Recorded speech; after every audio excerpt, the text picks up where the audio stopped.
it's officially Christmas Eve, so what better way to get in the holiday spirit than to describe in detail how it feels to freeze to death? I'll be interviewing Travis, our resident survival instructor who is very passionate about this particular subject. Travis, what's your experience with hypothermia? My experiences with hypothermia begin with the standard mild, moderate symptoms that everyone experiences in their lives, but I was given a chance to experience severe hypothermia under direct medical supervision. So you mentioned these different stages of hypothermia. Can you expand on those a bit more? The medical definition of hypothermia is a core temperature below 95 degrees. However, one, in a survival setting, I don't typically have the ability to record my core temperature, and two, you start experiencing mild and moderate symptoms well before you hit 95 degrees. If your core body temperature drops just by a couple of tenths of a degree, you start to show some of these symptoms. So what symptoms would you expect for each stage? So I'm going to run this through as like a form of timeline. I was able to get into mild hypothermia just by going outside with not enough clothes on and to begin to shiver. When your body's shivering, it's saying, I'm too cold, I need to warm up. So what you're doing is you're burning calories and you're flexing muscles, and as a warm-blooded creature, that generates heat and brings that core temperature back up. The way you know the difference between mild and moderate symptoms is that mild symptoms can be overruled just with your own willpower. So if you've ever stepped out of a shower and started to shiver and just willed yourself to stop because you don't enjoy shivering, you are mildly hypothermic. You're like, not today, survival instincts. We're going to continue enjoying this coolness and stop ourselves from that uncomfortable feeling of shivering. Moderate hypothermia is where you are shivering uncontrollably. These will feel more like convulsions, like you've hooked yourself up to electrodes and your muscles are actually shaking and quaking throughout your entire body, and no amount of willpower will stop it. Your body says, hey, now, you're no longer in control. We need to survive, so we're going to shiver whether you like it or not. Now, in the case of going severely hypothermic, this is extremely rare. Less than 0.1% of survival stories result in someone going extremely hypothermic, and that's where their core body temperature drops below that 95 degree mark. Now, I was being monitored by a doctor at the time, and I was able to be submerged in icy water for 8.5 minutes after feeling moderate symptoms. So it only took me 8.5 minutes from moderate hypothermia to severe hypothermia. And the way I like to think of the severe hypothermic reaction is that your body says, you know what? We've burnt enough calories. We've tried hard enough. This person's not going to make it, and it gives up. It's not really giving up. What it's doing is running out of calories, running out of sugars, and running out of the ability to fend for itself. The problem now is that a severely hypothermic person will not come back from that on their own. They need an external heat source to warm that internal mechanism because their metabolism's going to slow. Their veins are going to dilate. That core body temperature that was being held near their organs is going to rush to their extremities, and they're actually going to feel something really unique where their skin will warm up briefly as they deteriorate because of that vasodilation and the flowing of blood to the layers of the skin. Now, this person's pretty confused because the brain doesn't like to operate at 95 degrees. So now you have a confused person who has warmth on all their skin when they once feel cold, and they're going to feel warm. Their brain's going to tell them, hey, we're doing a lot better now because our thermometer, our skin is now warm. So what you see here is something really unique called paradoxical undressing. That's where they're confused and they feel warm, so they start to take their layers off. This is why in very rare cases, when we find frozen people out in the wilderness, they're completely naked. And it took us a long time to figure that out. Okay, so you said in your story that it took you 8 minutes to go severely hypothermic. But there are stories of people lasting hours in icy water and only losing a few degrees of body temperature. How do you explain that? Well, there's a lot of risk factors that go into it, right? So there's also a video on YouTube that you can look up. It's conveniently called Dr. Popsicle. That's not his real name. But he does experiments where he actually goes out into the water and he sinks himself into icy water with a paramedic crew there and with safety harnesses and whatnot, all in a controlled area. He stays in that icy water for several hours, and his core body temperature only drops to 96. So medically, even after hours of exposure and nearly losing consciousness, loss of dexterity and strength, and hitting all these survival symptoms and issues in a survival setting, he still wasn't medically hypothermic. And that's because he was in a totally different state than I was when I went through my experience. So what you have to watch out for is somebody who has a very low metabolism also has a very low ability to react to producing heat in their body. What they used to do in old Arctic survival kits is put flavored lard bars in there, and they're very disgusting to eat unless you're very hungry or if you force yourself to take bites of this pure lard.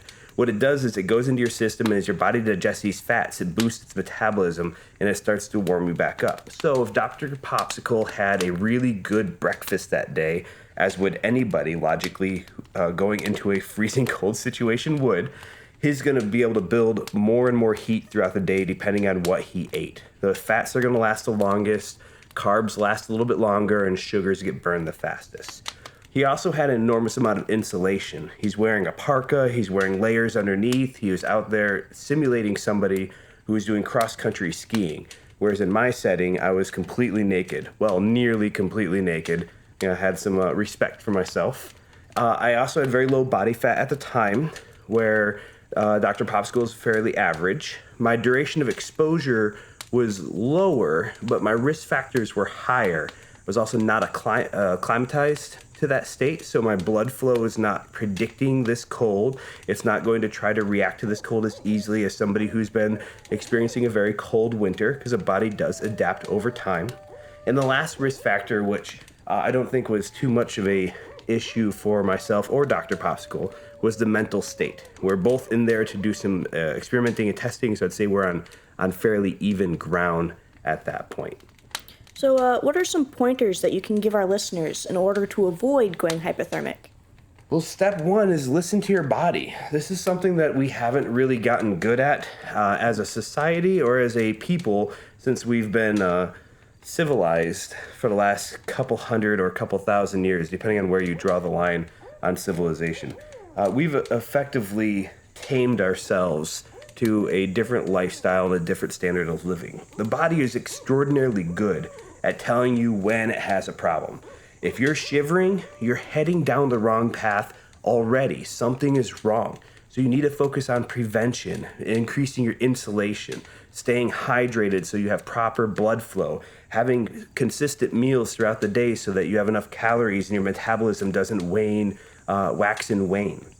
If you're feeling cold, you've got to keep moving, and the number one thing I can tell you to do is to never go to bed wet. If you're wet from a day of being out in the snow and the ice, or you've sweated through your layers because you didn't layer down soon enough, do not crawl into that sleeping bag and ruin your oasis with your own moisture. So the one thing that you haven't mentioned is using the buddy system to warm up a hypothermic patient. What are your thoughts on that method? This one is usually surrounded with a ton of jokes in my classroom. It's funny how many adults turn into children when you start talking about spooning one another in a strictly non-sexual manner in a survival setting. You sometimes need to huddle for warmth, right? We've heard that and we've joked about it, and it's a real thing. If the person is mild or moderate, it can definitely work to share body heat. And what you're doing is you're decreasing surface area exposed to the environment. So when two people cuddle together, your front side and their back side, or vice versa, however you do it, is going to be eliminated from the environmental exposure. So you're taking a big meat blob and creating a smaller surface area and a larger metabolic heating surface inside. So it totally works with mild and moderate, and I could say that this was part of prevention, depending on how much you like the person you're with. However, if you come across somebody who's extremely hypothermic in a wilderness setting, and you are trying to respond to them, if you cuddle up with them, one, you're probably already cold yourself because the environment is such that makes hypothermic people, as evident by the hypothermic person in the environment at that time.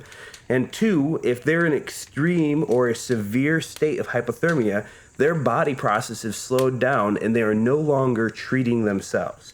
So the idea that your metabolism and your body heat is enough to bring back two people just doesn't pan out mathematically.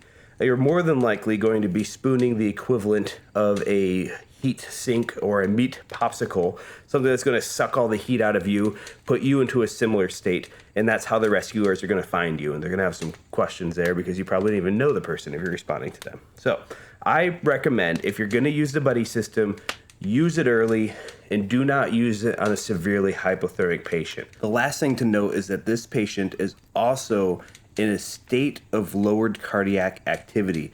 So if you are checking for vitals, their heartbeat may be multiple seconds apart, and it may be difficult for you to see that they do have signs of life. This typically leads to rescuers performing CPR, which is a really bad idea because their heart could easily go into fibrillation if you start doing CPR in a patient whose heart rate is extremely slow and their body is very cold. That sounds like some pretty critical information for us to know. So, as someone who's never gone into severe hypothermia, can you describe to us what it feels like from that perspective? No problem. I'm one of the few who probably can. When you are in mild and moderate hypothermia, you're uncomfortable, and you're increasingly more uncomfortable as you deteriorate. In my case, I was submerged in water, so the water itself was very, very cold, and it felt like knives being driven into my skin. If you've ever soaked your hand or your foot or a part of your body in very, very cold water, you know exactly what I'm talking about. It's a pain that you think should go away because you feel like your body would numb eventually, but it continues and continues and continues. So for the first 8 minutes, all I felt was this stabbing pain throughout my entire body. Once I finally went into severe hypothermia, I felt as if the water around me had instantly turned into bathtub water, the temperature of bathtub water. I thought that the people doing the test had somehow just turned up the temperature, which makes no sense in hindsight. But at the time, I'm in a state of confusion, I'm in a state of pain, and all of a sudden, I felt as if all of the water around me was very, very warm.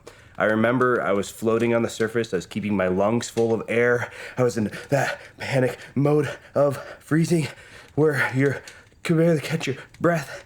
And when I finally felt warm throughout my entire body because my massive vasodilation and the flow of my warm blood to my extremities, I breathed a huge sigh of relief, just, and